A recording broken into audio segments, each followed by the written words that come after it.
our lack of preparation in the past cost us a massive amount of money, and eye-watering £3,500.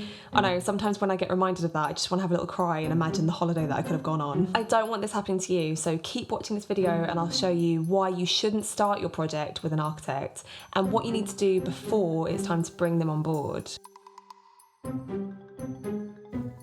I know you're super excited to jump headfirst into grand designs for your reno project, but take it from me, there's some essential work you need to do before you hire your architect, which could save you a lot of money and help you and them achieve a house layout that ticks all the boxes for your lifestyle and your budget. So first of all, I should probably explain why we screwed up and wasted so much money. It all happened back in 2016, long before I became an interior designer, and Neil and I were newbie renovators just like you. We were oblivious to the enormity of the project that lay ahead of us. So we just purchased our first ever 1930s renovation project, and it needed a complete facelift. Every wall, ceiling, everything had patterned wallpaper or textured wallpaper that we painstakingly had to remove, and it was riddled with asbestos in some of the rooms. The water system ran on this old-fashioned water tank with no gas line to the property and no central heating. And let's just say it was a cold winter that year. In one sense, we were really excited about turning the property into our dream home and all the potential that it had to become a space that we could start our lives together. But in another sense, we were absolutely crippled with nerves about blowing our budget on all the wrong things and being left with an unfinished house. And the house isn't huge, but it was a typical 1930s layout with a galley kitchen and a separate dining room. Our cunning plan was to knock down the diner wall to open up the ground floor and build a large extension to the rear of the property. But the trouble was we had no idea how much it would cost back then, and we didn't know just how to get a temperature check on what our affordability was. So we started with an architect because a renovation like this starts there, right? We thought an architect would have all the answers, and like a moth to the flame, we spent £3,500 for them to draw up plans for the whole property. And although we told the architect our budget, little did we know when quotes started coming in that we'd be ripping up those plans that we'd spent thousands of pounds on and actually go our own way with the layout instead. It turned out that we couldn't afford our grand extension ideas, and the quotes we started getting back from contractors were just eye-watering. So we had to scale back the scope, which on the plus side actually saved us nearly £80,000, and that was spent on the rest of the property. What we realised the hard way was that our impatience, eagerness to get started, and our naivety, leaving it in the hands of an architect to decide on layouts for us, had us instructing them way too soon, and we should have taken a different approach, which I'll mention to you in a minute. For Neil and I, we achieved our dream home despite having to scrap our extension plans, and we often talk about how glad we are that that happened. We went with a more modest layout instead. It just sucked that we spent a lot of unnecessary money on architect plans before we did it. Years later, and with a lot of hindsight and experience under our belts, we have some crucial steps that we lead our students and clients with before they hire anyone. And it's the upfront planning that we show renovators that prevents costly errors and allows you to go into your project more clued up and confident about what you can achieve with your money. So the first step is to clarify how you like to live before you start discussions with an architect. Too many renovators rush into making layout decisions, firming up which walls they're demolishing, what footprint they're adding, and what doors and windows will go where, and they don't pay enough attention to their lifestyle needs as a couple or a family first. Great design doesn't start with how it's going to look, it starts with how it's going to be used and how it's going to improve your everyday life and how you'll use the property.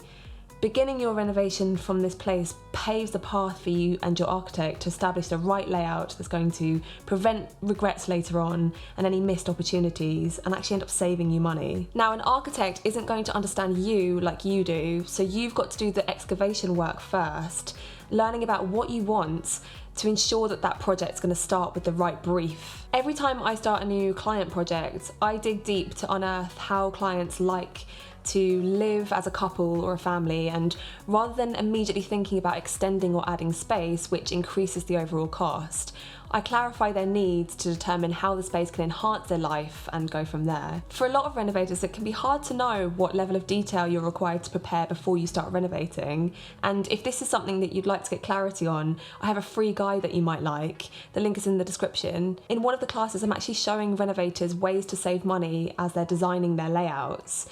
so get access to that in the description box below this video. Next, you want to sketch out every layout possibility without adding extensions or conversions first.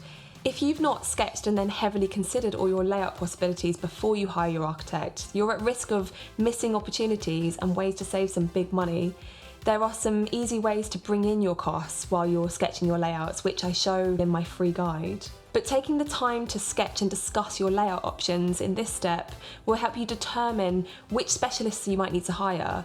Architects are essential for most renovation work and the skills they offer are endless, but they aren't the only option either. Defining your brief and clarifying your layouts early on will help you understand who you need to hire and what you need their service to include. Obviously, if after watching this video and doing all this planning work, you realise that A, your budget can't stretch to larger scale renovation work that you wanted, or B, that you can achieve all your needs with the space that you have, then you've just saved yourself thousands of pounds in potential fees. Happy days. All of what I'm touching on today, I have smart tools, techniques, and video classes to help you implement in a really methodical way. But a big one we like to get renovators thinking deeply about early on is how they want to spread their investment to achieve the desired results and limit any regrets. I've mentioned in previous videos that renovators often overestimate what they can achieve with their budget, which can be a dangerous space to operate from. It can lead to them running out of money or not being able to finish the work that they initially started. The key is to get very, very friendly with a spreadsheet and learn some techniques on how to actually forecast your costs. You'll get the most help with this in my online courses, but I have a free renovation class I've linked below where I've actually shared 3 of our community members' renovations and how much they cost so that you can start to gauge what your own affordability might look like. So get clear on your numbers and your affordability before you hire your architect, and the likelihood of them producing plans in line with what you can afford will be much greater. Next, you need to work on your interior design now, not later. As a new renovator, there's a tendency to decide on walls, windows, doors, and stairwell positioning and sort of leave the design details for later, and I can understand why. Normally, you're in a rush to get planning applications submitted so that you can actually start the build work ASAP, but the pickle that I see people run into is when there has been no real thought to the interior layout, such as storage solutions and furniture and lighting positioning, alongside the structural changes. Important areas of the home, like the kitchen and bathroom layout, tends to become an afterthought later in the project, which can lead to compromises like not being able to fit that dining table you wanted or end up missing design opportunities. Again, don't rely on your architect's drawings or where they've positioned your kitchen sink or island.